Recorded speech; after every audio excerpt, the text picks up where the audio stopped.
Hello guys, welcome back to the channel once again. मैंने इससे पहले एक भगवद गीता के ऊपर एक वीडियो बनाया था इंट्रोडक्शन के ऊपर कि मैं एज अ मुस्लिम इस बुक को क्यों पढ़ रहा हूँ और क्यों हम सब को अपने खुद के धर्म की किताब को और इसी तरह से दूसरे धर्म की किताब को भी पढ़ना चाहिए। तो इसी तरह से जैसे कि मैंने उस वीडियो में कहा था कि मैं इंशाअल्लाह अगर आप लोग कहेंगे तो मैं ज़रूर इसके ऊपर एक अपना खुद का समरी वीडियो लेकर आऊँगा भगवद गीता के हर एक चैप्टर के ऊपर। तो आज मैं एक बार फिर से वापस आ गया हूँ भगवद गीता के चैप्टर 1 के समरी को डिस्कस करने के लिए। तो स्टे ट्यून्ड।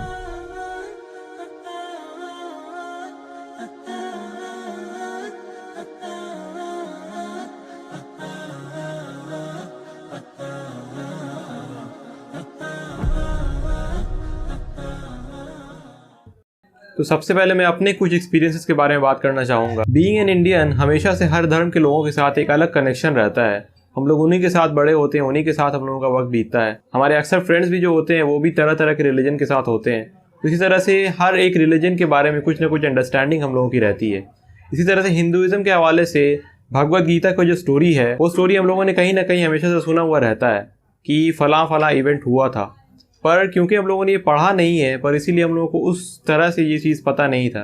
तो इसीलिए मुझे भी बचपन से शौक था कि आफ्टर रीडिंग द कुरान मैं भी इन बुक्स को पढूं और इनके बारे में नॉलेज हासिल करूं। और मैंने आज ही भगवद गीता के चैप्टर 1 को पढ़कर कंप्लीट किया और इतना अच्छा लगा मुझे। यानी कि अभी की जो जनरेशन में हम लोग हमेशा मोस्ट ऑफ द टाइम हम लोगों का जो टाइम पास वक्त गुजरता है वो नेटफ्लिक्स वगैरह देख कर गुजरता है, बिंज वॉच करके तरह तरह की सीरीज़। अब इस पे क्या ही अब मैं बात करूं उतना ज़्यादा। लेकिन जब मैं स्टोरी पढ़ रहा था, जब मैं चैप्टर 1 को पढ़ रहा था, तो जो इंट्रोडक्शन इसमें दिया गया था और जो कुछ भी एक माइंड में एक हम लोगों का मूवी क्रिएट होता है कोई भी बुक को पढ़ने के बाद कि जो भी कुछ इवेंट हो रहा है वो हम लोगों का एक माइंड में इमेजिनेशन जो तैयार होता है वो मतलब रियलिटी में हम लोग जो वेब सीरीज़ वगैरह देखते हैं, मूवी वगैरह देखते हैं, उससे बहुत बढ़कर होता है। यानी कि आप खुद से जो एक स्टोरी पढ़कर खुद इमेजिन करके आपके माइंड में जब वो सीन चल रहा है तो उसका मतलब कुछ लेवल ही अलग होता है। इसको मैं पता नहीं कैसे समझा पा रहा हूँ या फिर नहीं समझा पा रहा हूँ। तो खैर मैं अपने टॉपिक पे वापस आ जाता हूँ। तो जैसा कि मैंने पिछले वीडियो में ही थोड़ा सा समरी डिस्कस किया था इंट्रोडक्शन के ऊपर, तो एक बार फिर से मैंने शायद उसमें सही से डिटेल्ड नहीं बताया था। बहुत लोग ऐसे भी देख रहे हैं जिनको भगवद गीता के बारे में कुछ भी नहीं पता। तो इस चीज़ को समझ करके उनको भी ले करके मैं आगे बढ़ता हूँ। तो इंट्रोडक्शन में थोड़ा सा देना चाहूँगा, बिल्कुल शॉर्ट में, ब्रीफ में। वो ये है कि भरत नाम के एक राजा थे, उनके 2 बेटे थे। एक थे धृतराष्ट्र और एक थे पांडु। धृतराष्ट्र जो है वो बड़े बेटे थे और उन्हीं को किंगडम मिलना चाहिए था, पर क्योंकि वो पैदाइशी ब्लाइंड थे इसीलिए उनके बजाय उनके छोटे भाई को यानी कि पांडु को किंगडम दे दिया जाता है। और लेटर ऑन इसी तरह से जब उनके औलाद होते हैं, उनके जब सन्स होते हैं, तो सीक्वेंस के हिसाब से जो किंगडम मिलना चाहिए वो मिलना चाहिए था पांडु के लड़कों को यानी कि पांडव को, पर वो किंगडम मिलता है धृतराष्ट्र के बेटों को। तो इस इंजस्टिस के लिए जो पांडु है वो डिमांड करते हैं, उनका हक डिमांड करते हैं कि उनको जो है ये किंगडम मिलना चाहिए, उनको जो है कंट्रोल मिलना चाहिए। पर जो धृतराष्ट्र के लड़के होते हैं वो बदमाशी करते हैं और वो उनको किंगडम नहीं देना चाहते। और जब ये लोग इसी तरह से स्टोरी आगे बढ़ता है कि जब ये लोग डिमांड फिर करते हैं, फिर ये लोग गैम्बलिंग में इन लोगों का सौदा होता है, तो गैम्बलिंग भी ये लोग हार जाते हैं और अपने जो पांडु हैं वो अपनी पत्नी को भी इसमें गैम्बलिंग में जो है लूज़ कर जाते हैं, हार जाते हैं। और इस तरह से इनको तकरीबन 13 साल के लिए फिर बाहर निकाल दिया जाता है। 13 साल के लिए कंट्री से बाहर हो जाते हैं। और उसके बाद जब ये वापस आकर फिर डिमांड भी करते हैं अपने लिए, एक छोटा गांव ही डिमांड करते हैं, छोटा सा जगह, वो भी इनको नहीं दिया जाता। और उनको रिपीट में ये कहते हैं वो लोग कि आपको एक सुई के बराबर भी यानी कि एक ज़र्रे बराबर भी आपको ज़मीन नहीं दिया जाएगा। तो इसी तरह से ये जंग शुरू होता है दोनों के बीच में, दोनों ग्रुप्स के बीच में। और जो पांडव से 5 पांडव रहते हैं उनके साथ ही जो मेन अर्जुन है उनके साथ रहते हैं कृष्णा। क्योंकि यहाँ पे जो सच के लिए लड़ रहे हैं वो पांडव हैं, तो इसीलिए कृष्णा भी उन्हीं के साथ रहते हैं। और कृष्णा मेनली इस सीन में यहाँ पे अर्जुन की जो चैरियट है उसको कंट्रोल कर रहे होते हैं। और इसी सीन से शुरुआत होता है चैप्टर 1 भगवद गीता का, जिसका टाइटल है observing the armies on the battlefield of Kurukshetra. यानी कि कुरुक्षेत्र के मैदान में जो ये जंग होता है उसी के आर्मी को यहाँ पे सारा ऑब्जर्व किया जाता है। यानी कि जो कुछ भी हो रहा है या कि जो कुछ भी होने वाला है वो यहाँ पे फर्स्ट चैप्टर में डिस्कस होता है। तो पूरे भगवद गीता में 18 चैप्टर्स है और जो पहला चैप्टर है उसमें 46 श्लोकास हैं यानी कि 46 वर्सेस हैं। और भगवद गीता जो वर्ड है, भगवत का मतलब होता है यानी कि खुदाई या फिर जो गॉड आप कह सकते हैं। और गीता का मतलब है यानी कि नगमा या फिर सॉन्ग। तो एक उलूरी नगमा इसको कहा जाता है। और मेनली भगवद गीता में यही होता है कि जो अभी यहाँ पे बैटल शुरू होने वाला है, अर्जुन जो होते हैं वो लड़ाई से पीछे हट रहे होते हैं क्योंकि उनको नहीं सही लगता कि ये लड़ाई में पार्टिसिपेट नहीं करना चाहते। कृष्णा जो होते हैं वो कॉन्स्टेंटली जो है अर्जुन को यही सलाह देते हैं कि क्यों उनको लड़ाई करना चाहिए और क्यों उनको इस लड़ाई से पीछे नहीं हटना चाहिए। तो इसी के साथ स्टोरी में आगे बढ़ते हैं। तो धृतराष्ट्र जो है, पहले ही वर्ष यहाँ पे ये आता है, जो पहला वर्ष है चैप्टर 1 का, उसमें जो है धृतराष्ट्र जो है, जो कि दुर्योधना और कौरवों के जो पिता रहते हैं, वो यहाँ पे संजय से पूछ रहे होते हैं कि संजय, जो बैटलफील्ड अभी शुरू हो रहा है, यानी कि जो ये लोग दोनों आमने सामने दो ग्रुप्स आगे खड़े हैं, तो व्हाट डिड दे डू, यानी कि उन्होंने क्या किया या फिर क्या हुआ। तो इसी में संजय जो पूरा रिप्लाई करते हैं वो चैप्टर 1 में मौजूद है कि आखिर चल क्या रहा है। जैसे कि आप लोग रिलेट कर पाएंगे जब हम लोग वेब सीरीज़ वगैरह देखते हैं या फिर कोई भी एक बड़ा वॉर टाइप या फिर इस तरह का मूवी जब हम लोग देखते हैं, तो शुरू में ही सीन्स ऐसा दिखाया जाता है हम लोगों को ताकि फील करवाने के लिए कि एक्चुअली में वहाँ का सिचुएशन क्या है, यानी कि आखिर चल क्या रहा है। अब जाहिर सी बात है कि हम लोग कुछ भी स्क्रीन में देख रहे हैं या फिर हम लोग अगर टीवी में देख रहे हैं या फिर हम लोग कुछ पढ़ रहे हैं, तो जाहिर सी बात है हम लोग उस चीज़ को पूरी तरह तो फील नहीं कर पाएंगे कि आखिर क्या मौजू था वहाँ का, क्या सिचुएशन था। पर उसको फील करवाने के लिए ये सीन्स हम लोग देखते हैं। आपने भी देखा होगा कि अक्सर मूवी में ये सीन्स दिखाया जाता है इस तरह का। उसी तरह से ये सीन्स को यहाँ पर बयान किया जा रहा है। संजय जो है वो धृतराष्ट्र क्योंकि ब्लाइंड है, वो आँख से नहीं देख पाते, तो वो उनसे पूछते हैं कि आखिर चल क्या रहा है, मुझे बताओ। तो संजय इसमें रिप्लाई देते हैं और वो पूरा सिनेरियो जो है वो उसको एक्सप्लेन करते हैं आखिर क्या चल रहा है। तो मैं ये कोशिश करूँगा कि पूरी की पूरी जो स्टोरी है भगवद गीता की चैप्टर 1 की, उसको मैं समअप करके जल्द से जल्द मैं बता पाऊँ शॉर्ट करके, ताकि मेरा जो वीडियो का पॉइंट है वो ये था कि जैसे कि मैंने पहले वीडियो में कहा था कि मैं बेसिकली मेरे पढ़ने के बाद मैंने इससे क्या चीज़ें सीखा और इस्लाम के साथ क्या सिमिलैरिटीज़ मिला मुझे, ये चीज़ को मैं डिस्कस करूँगा। इसीलिए मैं स्टोरी को जल्द से जल्द शॉर्ट में बताता हूँ। तो बेसिकली ओवरऑल यही सीन होता है कि संजय जो होता है ये यहाँ पे एक्सप्लेन कर रहे होते हैं कि आखिर हो क्या रहा है। तो अब यहाँ पर जो है अर्जुन जो है एक तरफ खड़े हैं जहाँ पे उनके साथ कृष्णा है, और सामने की तरफ जो एक पूरा ग्रुप होता है इन लोगों के खिलाफ, यानी कि पांडवों के खिलाफ, वो रहते हैं दुर्योधना और उनके भाई रहते हैं। और उनके भी ग्रुप्स में उनके यानी कि अर्जुन के तमाम रिलेटिव्स, पांडव्स के तमाम रिलेटिव्स भी होते हैं, उसमें उनके ग्रैंडफादर्स होते हैं, उनके सन्स होते हैं, यानी कि हर एक रिलेटिव और हर एक फ्रेंड उसमें भी मौजूद होते हैं। और इसी चीज़ को देख करके अर्जुन जो है वो यहाँ पर वो नरमी उनके दिल में आ जाता है कि वो आखिर इनके खिलाफ कैसे लड़ सकते हैं जो कि उनके अपने हैं। हालांकि यहाँ पर मकसद कुछ और है जिसकी वजह से वो लड़ने के लिए आखिर मौजूद हैं। लेकिन अब जाहिर सी बात है जब आप अपने सामने अपने एनिमीज़ में अगर आप अपने ही लोगों को देखें तो ये नेचुरल सा बात है कि हम लोग जो है बहुत ही सोच में पड़ जाते हैं कि आखिर क्या करना चाहिए, क्या मैं सही कर रहा हूँ या फिर नहीं कर रहा हूँ, क्या मुझे ये करना भी चाहिए या फिर नहीं करना चाहिए। तो ये बिल्कुल नेचुरल चीज़ है। और अर्जुन जो है इसी चीज़ को फिर तरह तरह की बातें कह करके यानी कि रीजंस दे करके कृष्णा से डिस्कस कर रहे होते हैं कि क्यों वो नहीं लड़ना चाहते।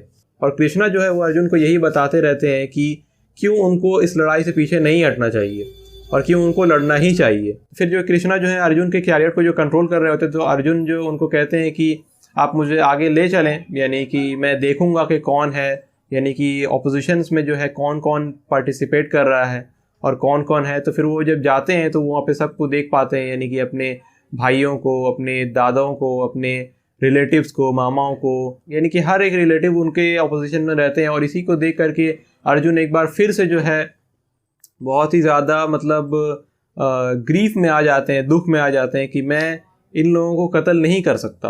अब यहाँ पे एक दो पॉइंट है जिससे हम लोगों को एक बहुत अच्छा सीख मिलता है, जो कि अभी मैं आगे बताऊंगा। मैं पहले ये स्टोरी पूरा बता दूं। इसी तरह से तरह तरह के रीजंस जो है अर्जुन यहाँ पे देते रहते हैं कि क्यों वो नहीं लड़ सकते। और एट द एंड जा करके यही फिर होता है कि अर्जुन जो है पहले ही वो मतलब अपने अंदर से टूट चुके रहते हैं कि वो नहीं कर पाएंगे, इस चीज़ को नहीं लड़ पाएंगे, वॉर वो नहीं लड़ पाएंगे। और लास्ट में वो जो है वो अपने हथियार को भी, यानी कि आखिरी जो वर्स है उसमें वो अपने हथियार को भी, जो बो एंड एरो है, उसको भी वो गिरा देते हैं। और यही इंटेंशन से कि वो इस लड़ाई को नहीं करेंगे। भले ही वो चाहते हैं कि मैं खुद ही मतलब वो लोग क्यों ना मुझ पर अटैक कर लें, लेकिन मैं नहीं लड़ूंगा। तो बेसिकली यही जो है ओवरऑल ये स्टोरी रहता है। इसको मैंने बहुत ही शॉर्ट करके बताया। अब यहाँ पे मैं अपने कुछ पॉइंट्स यहाँ पे डिस्कस करूँगा। तो वर्स 28 एंड 29 में यहाँ पे बताया जाता है कि किस तरह से अर्जुन की जो फीलिंग होती है उसको यहाँ पे बताया जाता है कि अर्जुन क्या फील कर रहे थे। उनको मतलब उनकी जो सिचुएशन हो गई थी वो उसमें उनका हर एक बॉडी लिम्स जो है वो कांप रहा था और उनका गला सूख रहा था, हलक सूख रहा था। और हर एक चीज़ जो हम लोग एज अ ह्यूमन बीइंग हम लोग ऑब्जर्व कर सकते हैं, यानी कि जो सिचुएशन में हम लोग कभी आ जाते हैं कि बहुत ही जब हम लोगों का बुरा हालत होता है तो कैसा हम लोग इसी सिचुएशन में हम लोग खुद को भी पाते हैं कि हम लोग ऑलमोस्ट अपने कॉन्शियसनेस को हार जाते हैं, यानी कि खो जाते हैं। और यही चीज़ अर्जुन के साथ भी यहाँ पे होता है। अब यहाँ पे देखें दो चीज़ें हैं, यहाँ पे डिस्कस भी हुआ है, यहाँ पे इसके एक्सप्लेनेशन में, वर्स के एक्सप्लेनेशन में भी यहाँ पे बताया गया है और उसी चीज़ के बारे में बात कर रहा हूँ कि जब भी हम लोगों के साथ ऐसा होता है, जब हम लोगों का बुरा हालत हो जाता है तो इसका दो ही रीज़न होता है मेनली। दो रीज़न क्या है कि पहला तो अगर जैसे कि अर्जुन ने यहाँ पे अपने एनिमीज़ को जब देखा तो क्या वो डर के मारे उनका ये हालत हो गया कि क्या वो डर गए, यानी कि मेरे सामने इतने बड़े बड़े वॉरियर्स हैं, मेरे भाई हैं, वो स्ट्रांग है, मैं वीक हूँ। क्या अर्जुन को जो है वो इस वजह से कि वो अपने भाइयों को देख करके, अपने सामने स्ट्रांग एनिमीज़ को देख करके, क्या इस वजह से हार जाएंगे, इसलिए क्या वो डर गए? तो यहाँ पे इसका आंसर है बिल्कुल नहीं। यहाँ पे जो रीज़न था अर्जुन के हालत का, यानी कि जो सिचुएशन वो फेस कर रहे हैं, यानी कि उनका हलक सूख रहा है, उनके हर एक बॉडी पार्ट्स जो है काँप रहे हैं, वो मतलब अंदर से जो टूट रहे हैं, वो अंदर से जो है उनका हालत सही नहीं है। तो क्या यहाँ पे अर्जुन जो है, क्या उनका ये सिचुएशन इस वजह से हुआ कि वो डर गए थे? नहीं, बिल्कुल ऐसा नहीं। अर्जुन का ये सिचुएशन का रीज़न ये है कि उनका सॉफ्ट हार्टेडनेस, यानी कि उनकी नर्म दिली। यानी जब वो आगे गए और आर्मीज़ के बीच में जब वो गए और जा करके उन्होंने देखा कि उनके अपोजिशंस में कौन कौन है, उनके रिलेटिव्स हैं, उनके दादा हैं, उनके भाई हैं और हर कोई जो है उनके खिलाफ जो है, तो उनके अंदर ये सॉफ्ट हार्टेडनेस पैदा हुआ कि मैं इनके खिलाफ मैं कैसे लड़ सकता हूँ, मैं इनको कैसे कत्ल कर सकता हूँ। और यही रीज़न था कि उनका ये हालत हो गया, यानी कि वो अपने अंदर से वो टूट रहे थे कि यानी उनको बहुत ही बुरा फील हो रहा था कि he can not do it, यानी वो ये चीज़ नहीं कर सकते। अपने भाइयों और रिश्तेदारों के प्रति उनका जो माया था उसी की वजह से उनका ये सिचुएशन था, ये हालत था। और इसी वर्सेस के एक्सप्लेनेशन में यहाँ पे दो चीज़ों के बारे में बताया गया, दो यानी एक डिवोटी के बारे में बताया गया, एक नॉन डिवोटी के बारे में बताया गया कि डिवोटी जो है, जो डिवोटी होता है उसकी क्या क्वालिटीज़ होती है और जो नॉन डिवोटी होता है उसकी क्या क्वालिटीज़ होती है। तो डिवोटी की क्वालिटीज़ में यही बताया गया कि डिवोटी जो है वो स्पिरिचुअल थिंग्स को हासिल करना उसका सबसे पहला प्रायोरिटी रहता है, और जो नॉन डिवोटी होता है उसका वो हर वक्त जो है मटेरियल चीज़ों को ही वो हमेशा मोस्ट, ऐसा नहीं कहा गया कि मतलब ये बिल्कुल से गलत हो गया, ऐसा कुछ नहीं कहा गया यहाँ पे, लेकिन जो है मटेरियल ही चीज़ हर कुछ नहीं है। यानी बिल्कुल मतलब मटेरियल चीज़ जो है, जो लोग अक्सर जो चीज़ को अपने लाइफ में सीख कर रहे होते हैं, ये जो है असल कामयाबी और असल जो है टारगेट हम लोगों का नहीं रहता एज ह्यूमन बींग्स। असल जो कामयाबी है वो स्पिरिचुअल क्वालिफिकेशंस है, यानी कि स्पिरिचुअल सक्सेस जो है वो आपका असल सक्सेस है। एक जो डिवोटी की क्वालिटी है वो है गॉड फियरिंग वाली क्वालिटी, यानी कि जो हमेशा खुदा के फर्माबरदार रहता है और खुदा के फर्माबरदार रहता है और खुदा से डरता भी है। और जो नॉन डिवोटी की क्वालिटीज़ है वो यही है कि वो मटेरियल चीज़ों को तलाश करता है, मटेरियल चीज़ों के पीछे रहता है हमेशा। इसका वैल्यू बहुत ही कम है, बहुत ही लिटिल बताया गया है। इसी चीज़ को अगर इस्लाम में अगर आप देखें तो इस्लाम में भी यही कॉन्सेप्ट है, एक मोमिन और नॉन मोमिन का जो कॉन्सेप्ट है, यानी कि एक मोमिन वो शख्स है जो एक्चुअल में जो अल्लाह चाहते हैं अपने एक बंदे से, वो यही चाहते हैं कि वो मोमिन बंदा हो, यानी कि वो गॉड फियरिंग हो, यानी कि वो तकवा वाला जो एक इंसान है वो बहुत ही अल्लाह को पसंद है, यानी कि जो हमेशा अल्लाह से डरता हो। डरता इस सेंस में नहीं है, इसको बहुत लोग गलत समझते हैं या फिर मतलब इसको बुरा लेते हैं इस तरह से, लेकिन डरने का मतलब ये नहीं कि आप जो है, अभी मैं इसी के बारे में आगे भी बात करूँगा कि डरना कैसा, मतलब अभी यहाँ पे बताया गया है। तो डरना जो लोग अक्सर कहते हैं ना कि गॉड से डरना, अल्लाह से डरना, तो ये ऐसे नहीं कि आप मतलब कोई ऐसा भयंकर कुछ हो गया या फिर जो गॉड है, गॉड को आपको जो है एज अ फ्रेंड देखना है। डरना इसलिए लोग कहते हैं कि गॉड की जो कमांडमेंट्स है, गॉड जिस चीज़ों को पसंद करते हैं और जिस चीज़ों को पसंद नहीं करते, आप उनको ओबे करेंगे, यानी कि आपको चाहिए कि उनको ओबे करें। यानी कि आप अपने पिता से अगर प्रेम करते हैं तो ऑब्वियसली आप उनके बातों को मानेंगे, आप उनको निगलेक्ट तो नहीं करेंगे ना, आप उनके बातों को ठुकराएंगे तो नहीं। आप अगर क्लेम करना चाहते हैं, अगर आप वाकई साबित करना चाहते हैं कि आप अपने पिता से, अपने फादर से आपका सच्चा प्यार है, तो आप इसी तरह से दिखाएंगे ना कि आप उनकी हर एक बातों को मानेंगे और उनकी रिस्पेक्ट करेंगे। तो इसी तरह से है कि गॉड को डिसओबे करने से लोगों को डरना चाहिए, गॉड से डरना नहीं है। जैसा कि यहाँ पे नॉन डिबेटिव के क्वालिटीज़ में बताया गया कि जो मटेरियल चीज़ों को जो तलाश करता है, इसी को इस्लाम भी बताता है कि जो मटेरियल चीज़ें हैं, यानी कि जो कुछ चीज़ें, जो पोजीशंस लोग अचीव करना चाहते हैं, वो भी इसका कुछ वैल्यू नहीं है, यानी आखिरत के कंपैरिजन में उसका कुछ वैल्यू नहीं। वर्स 29 में इसी को बताया गया कि अर्जुन का जो यहाँ पे फियर था, जो डर था, वो ये था कि वो लॉस ऑफ लाइफ से डर रहे थे। उनके वजह से अगर कोई मरता है तो वो उसके जिम्मेदार खुद को ठहराने पे वो डर रहे थे कि मैं इसको कैसे हैंडल कर पाऊंगा, मैं ये नहीं कर सकता। और यहीं पे अफेक्शन ऑफ मटेरियल थिंग्स को बताया गया है, यानी कि मटेरियल चीज़ों से जितना ज़्यादा एक इंसान जो है अफेक्ट रहता है, यानी कि कनेक्टेड रहता है, उतना ज़्यादा जो है वो अपने स्पिरिचुअल एस्पेक्ट से जो है निगलेक्ट कर जाता है। और अगर मैं इसी चीज़ को अगर मैं भी बताऊं, तो अगर आपने प्रॉफेट मोहम्मद सल्लल्लाहु अलैहि वसल्लम के बारे में, अगर उनके बारे में पढ़ा होगा या फिर उनके बारे में अगर आप उनकी लाइफ वगैरह जानते होंगे, तो प्रॉफेट मोहम्मद सल्लल्लाहु अलैहि वसल्लम भी जो थे, उनको भी कभी कोई मटेरियल चीज़ वो डिज़ायर नहीं करते थे। यानी कि उनको कितने सारे ऑफर्स आए, यानी कि जब वो अपने मैसेज को प्रीच करना उन्होंने शुरू किया, तो जो अपोजिशंस थे वो उन लोगों ने कहा कि तुम कुछ भी डिमांड करो, तुम कुछ भी ले लो। यानी कि उन्होंने यहाँ तक की डिमांड की है कि अगर तुम चांद और सूरज भी कहो एक एक हाथ में मैं तुम्हारे दे दूँ, लेकिन अपने काम को तुम बंद कर दो। ये जो तुम काम कर रहे हो, ट्रूथ को प्रीच कर रहे हो, यानी कि अपने मैसेज को प्रीच कर रहे हो, इसको तुम बंद कर दो। बदले में तुम किंगडम लेना चाहते हो, किंगडम ले लो, या फिर तुम राजा बनना चाहते हो, या फिर तुम्हें कुछ भी मटेरियल चीज़ें चाहिए, यानी वुमेन चाहिए, कुछ भी तुमको चाहिए, तुम कुछ भी ले लो, पर you just stop your work. लेकिन उन्होंने हर एक चीज़ को रिजेक्ट किया। इवन अगर आप उनकी लाइफ के बारे में पढ़ेंगे कि उनका जो डेली लाइफ था वो भी कैसे गुजरता था, यानी कि कितने दिनों तक, तो मतलब ऐसा वक्त आया उनके लाइफ में कि वो बस कुछ डेट्स और वाटर में गुजारा करते थे।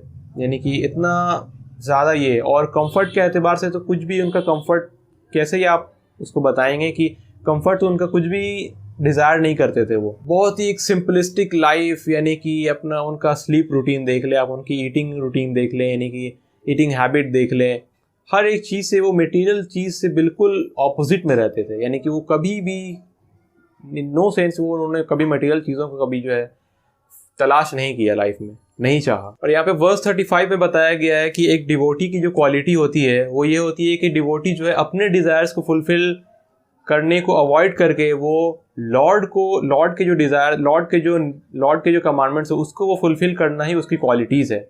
और यही चीज़ मतलब कितना सुभान अल्लाह, मतलब मैं अगर इसको देखूंगा तो एक मुस्लिम का जो डेफिनेशन है वो भी यही है एग्जैक्टली सेम, कि एक मुस्लिम का डेफिनेशन है the person who submits his will to God, यानी कि अपने ख्वाहिशात को, अपने हर एक नीड को सबसे पहले अल्लाह को सौंप देना, यानी कि गॉड को सौंप देना, यही एक मुस्लिम का डेफिनेशन है। यानी कि हर वो इंसान जो अपने ख्वाहिशात को गॉड पे सौंप देता है, गॉड को सरेंडर कर देता है अपने विल को, उसी को मुस्लिम कहते हैं। तो यहाँ पे सिमिलर कॉन्सेप्ट जो बताया गया वो एक डिवोटी का कॉन्सेप्ट बताया गया है यहाँ पे। और इसी वर्स के एक्सप्लेनेशन में एक और चीज़ बताया गया है कि गॉड जो है वो अपने सर्वेंट्स के, यानी कि जो डिवोटीज़ हैं, यानी कि जिसको हम लोग अरबिक में मोमिन कह सकते हैं, गॉड के जो असल ट्रू बंदे हैं, असल जो सच्चे बंदे हैं, गॉड उनके खिलाफ जो है कुछ भी चीज़ टॉलरेट नहीं करते। यानी कि जैसे कि यहाँ पे दिखाया कि अर्जुन जो है वो तो चाह रहे हैं कि मैं इसके खिलाफ ना लड़ूं, यानी कि ट्रूथ के खिलाफ ऐसे मैं नहीं लड़ूं, मैं यहाँ पे मेरे बहुत लोगों का कत्ल हो जाएगा ये वो, लेकिन जो गॉड है डिवोटी को प्रोटेक्ट करते हैं और उसका बेहतर चाहते हैं।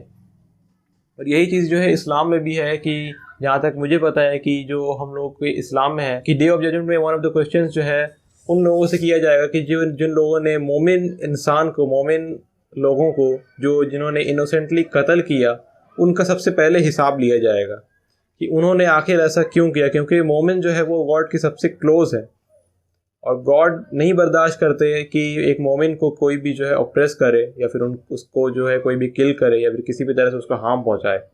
तो one of the first questions में यानी कि सबसे पहले जो फैसला अल्लाह करेंगे वो यही करेंगे। और इसी वर्स के एक्सप्लेनेशन में और भी बहुत चीज़ें आती है, यानी कि यहाँ पे कहा जाता है कि लॉर्ड जो है, यानी कि जो गॉड है, वो कभी भी जो है माफ़ नहीं करते। लेकिन यहाँ पे एक चीज़ और भी बताया गया कि अगर वो चाहें तो वो माफ़ कर सकते हैं, और अगर भाई यानी कि अपने बंदे को अगर यानी कि अगर लॉर्ड यानी कि अगर गॉड के बंदे को अगर कोई यहाँ पे कोई हार्म पहुंचा रहा है तो गॉड अगर चाहे तो वो उसको माफ़ कर सकते, पर ही डज नॉट, वो माफ़ नहीं करते। तो यही चीज़ इस्लाम में भी है। जहाँ तक मुझे याद है कि एक वर्स है इस्लाम में यानी कि कुरान में, वो ये है कि अगर अल्लाह चाहे तो वो तुम्हारे तमाम गुनाहों को माफ़ कर देगा, पर जो शिर्क का गुनाह है वो उसे कभी माफ़ नहीं करेगा। तो शिर्क बेसिकली क्या है कि गॉड की किसी भी क्वालिटीज़ में या फिर किसी भी तरह से गॉड को अगर आप किसी के साथ भी एसोसिएट करें तो उसी को शिर्क कहा जाता है। यही चीज़ जो है सिमिलर जो है मुझे इस्लाम में मिला। वर्स 36 में यहाँ पे बताया जाता है कि 6 तरह के यानी कि वेद के अकॉर्डिंग, वैदिक रूलिंग्स के अकॉर्डिंग यहाँ पे 6 किस्म के लोग ऐसे हैं जिनके खिलाफ जो है आप उनको किल कर सकते हैं। यहाँ पे ये चीज़ बताया गया है और वो 6 तरह के लोग हैं। फर्स्ट, अ पॉइजन गिवर यानी कि जो आपको जहर देता है। दूसरा, one who sets fire to the house, जो आपके घर में आग लगाता है। तीसरा, one who attacks with deadly weapons, जो आपको वेपन्स के साथ आपको अटैक करता है। चौथा, one who plunders riches. Fifth, one who occupies the others land, यानी कि जो दूसरे के ज़मीन को हड़प लेता है। और सिक्स, जो one who kidnaps his wife, kidnaps one's wife, यानी कि जो एक वाइफ को किडनैप करता है उसके खिलाफ भी आप उसको किल कर सकते हैं, यहाँ पे बताया गया है। और इसी चीज़ को अगर यानी कि इस्लाम के तौर से अगर आप देखें तो ये तमाम चीज़ें जो है वो इस्लाम में भी है कि अगर ये ऐसा आपके साथ सलूक होता है तो आपको चाहिए कि आप फाइट करें।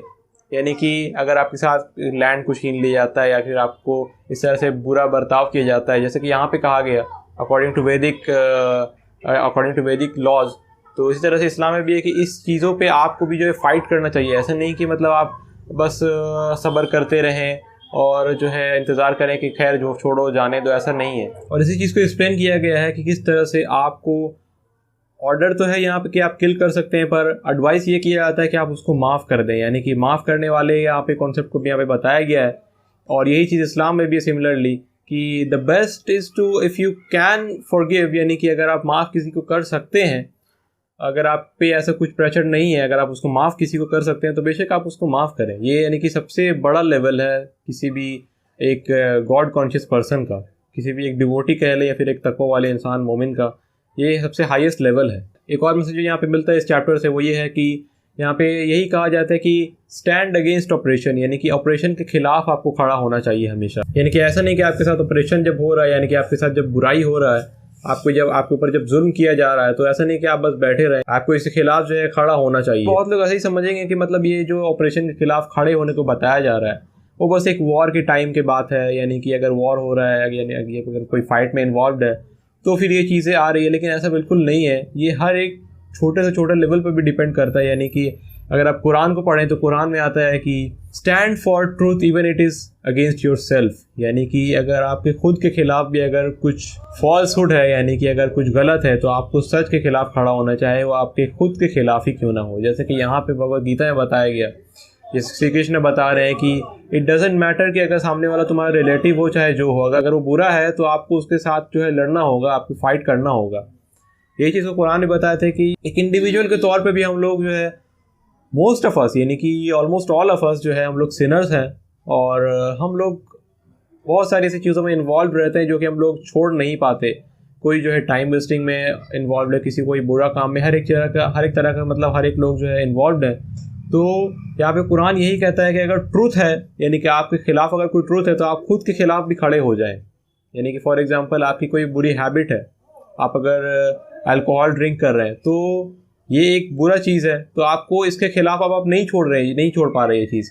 तो कुरान यही कहता है कि आप अपने खुद के खिलाफ भी खड़े हो जाएं। और एक चीज़ यहाँ पे दिखाया गया है कि यहाँ पे जो एक डिवोटी यानी कि एक बंदे का अपने खुदा से क्या रिश्ता होना चाहिए वो यहाँ पे दिखाया गया, जैसे कि एक फ्रेंड के तौर पे, यानी कि अर्जुन जो यहाँ पे श्री कृष्ण के साथ यहाँ पे जो उनका कनेक्शन है वो यहाँ पे एक एज अ फ्रेंड है। यही चीज़ को इस्लाम भी कहता है कि इस्लाम में भी आपका जो गॉड से यानी कि अल्लाह से कनेक्शन होना चाहिए वो एक फ्रेंड का होना चाहिए। ये सबसे ऊंचा दर्जा है, यानी अपने गॉड कॉन्शियस लेवल का, यानी कि तकवे का एक सबसे ऊंचा लेवल है कि आप अपने गॉड को, अपने अल्लाह को, यानी आप एज अ फ्रेंड समझ। बहुत लोग ये चीज़ यही समझते हैं ना, मैं अभी जिसके बारे में कह रहा था कि गॉड फीयरिंग, यानी कि खुदा से डरना है, डर के रहो, डर जाओ। तो डरना इसी सेंस में है कि आप उनको डिसोबे करने के लिए आप उनसे डरें।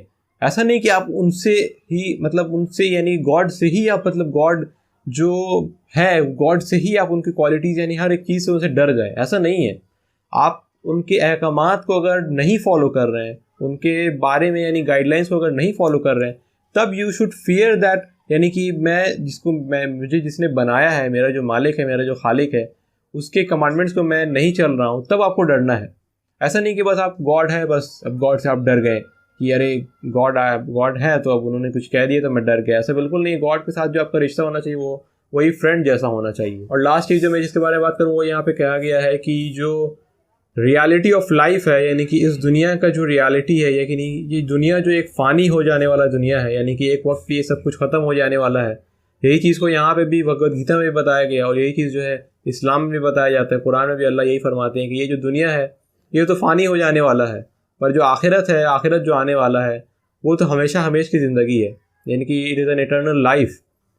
किसी भी तरह से इस ज़िंदगी का उस ज़िंदगी से किसी भी तरह से कंपैरिजन नहीं हो सकता। यानी कि आप खुद ही सोचें ना कि 50 या 60 ईयर्स ज़्यादा से ज़्यादा हम लोग रहेंगे, या फिर 100 ईयर्स पे अगर पकड़ लेते हैं तो 100 का आप इन्फिनाइट से कैसे कंपैरिजन कर सकते हैं? कितना परसेंटेज जो है हम लोग यहाँ पे जी रहे हैं या फिर कितना परसेंटेज वहाँ पे है, तो इसका तो कुछ कंपैरिजन ही नहीं है। हाँ, अगर मान लेते हैं हम लोग कि कुछ बहुत ही बड़ा नंबर है, 10 लाख, 20 लाख, 1 करोड़, इतना साल हम लोग को जीना है, तो हम लोग कैलकुलेशन कर सकते थे कि जो है इतना परसेंटेज जो हम लोग का ये ज़िंदगी है, इतना परसेंटेज वो ज़िंदगी है। पर बात वही है कि ऐसा कोई कंपैरिजन नहीं हो सकता, क्योंकि जो आखिरत का जो लाइफ है, यानी कि आफ्टर डेथ जो लाइफ आने वाला है, वो इस ज़िंदगी कंपैरिजन में तो बिल्कुल ही कंपेरेबल नहीं है। और भी बहुत से ऐसे पॉइंट्स हैं जो कि मैं अगर चाहूँ तो डिस्कस करूँ, पर वीडियो ऑलरेडी इतना लंबा हो रहा है कि अब मैं यहीं तक इस वीडियो को रखता हूँ। और इंशाल्लाह उम्मीद है कि आप लोगों को भी ये वीडियो पसंद आया होगा। मैंने जो कुछ भी अपना पर्सपेक्टिव शेयर किया, अपना जो एक्सपीरियंसेस शेयर किया मैंने, वो उम्मीद है मुझे कि आपको भी पसंद आया होगा। तो अगर पसंद आया हो तो प्लीज़ इस वीडियो को शेयर करें अपने फ्रेंड्स एंड हर एक रिलेटिव्स के साथ। और अगर आपने चैनल को सब्सक्राइब नहीं किया हो अब तक तो प्लीज़ इस चैनल को सब्सक्राइब कर लें। और इंशाल्लाह उम्मीद है कि जो फर्स्ट चैप्टर जो था वो तो शॉर्ट था, बहुत ज़्यादा बड़ा नहीं था, तो इसीलिए मैंने जल्द से जल्द इसको पढ़ भी लिया और मैंने इसके बारे में तहकीक करने के बाद मैंने वीडियो भी बना दिया। पर जो सेकेंड चैप्टर है वो थोड़ा सा लॉन्ग है और उसका जो टाइटल है वो यही है कि summary of the whole Bhagavad Gita, यानी कि पूरे जो भगवद गीता की समरी है वो इसी में है। तो मैं उम्मीद करता हूँ कि जल्द से जल्द मैं इंशाल्लाह जैसे पढ़ लूँगा तो मैं उसी तरह से जो है सेकंड चैप्टर की समरी के साथ एक बार फिर से वापस आ जाऊँगा इस वीडियो के साथ। और तब तक के लिए तो दूसरे वीडियोस आएंगे ही इंशाल्लाह। इसी के लिए अगर आपने चैनल को सब्सक्राइब नहीं किया है अभी तक तो प्लीज़ इसे सब्सक्राइब कर लें और इसे प्लीज़ प्लीज़ प्लीज़ शेयर करना ना भूलें। अंटिल नेक्स्ट टाइम, अस्सलामु अलैकुम।